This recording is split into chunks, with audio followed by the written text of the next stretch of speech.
Hey, it's JR Backstage here at the Mahaffey Theater for the QYK Guitar Pool 2023. I'm here with Jorge Birge. Jorge, it's great to see you. Glad you're here. I am glad to be here, man. Is it pronounced Jorge? Well, it's the G's a little harder on it. It's Oh. a George Birge. I apologize. You know, it's all good, man. I know we're just meeting for the first time, so I'll let you slide. I read it wrong in the program. My apologies. Mind on You in the top 10, man. This is so cool. Let's go. It's been just the most surreal week for me. Obviously, it's something I've dreamed about forever, but seeing it in print, top 10, it's my first one.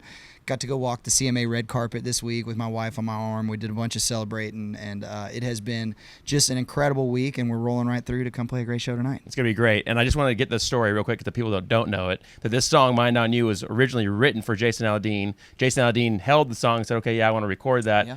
Tell me about the phone call you had to make and who it was to say, hey, I might want that song back, actually. So when Jason Aldean first put it on hold, I was so excited just because that's a life changer to have the Entertainer of the Year record one of your songs, right? And I had some stuff take off to where I had gotten a record deal and I was working on my first album, and the head of the label was like, man, you need to call and ask for that song back because it's going to change your life. It needs to be your first single. And let me tell you, it's a little bit nerve-wracking to call the Entertainer of the Year and ask for your song So you back. actually had to call Jason. So I called his producer, Michael Knox, who he works with in lockstep for all of his records, and I kind of explained the situation to him, and he ran it up the pole with Jason, and they're just great guys, man. They were excited for me. They were excited for my opportunity. They gave me my song back, and it has completely changed my life. Now we're standing here with my first ever top 10 record, and Jason is still probably going to be able to pay his electric bill, so he'll be fine, man. Yeah, I was worried about him. Yeah, I don't think he got #1 since then. Actually, never mind. I take that back. He's had a bunch. He's going to do just fine. Give me an advantage of playing these acoustic shows.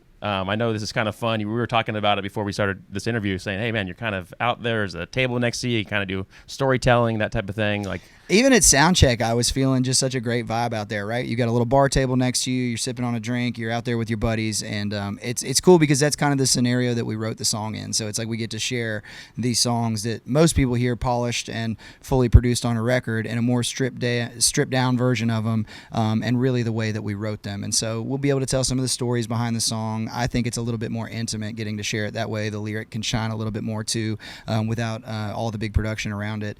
And for us, it's cool to kind of get to play these different versions. Obviously, the big full band rockin' show is amazing, but to kind of relax a little bit and have conversations with the fans and have people really be able to dig into these songs is special for us as songwriters too. Fantastic, man. Well, I appreciate you being here. Thanks for having me, JR. George, it's George Birge coming to your stage. Thanks, guys. See y'all tonight.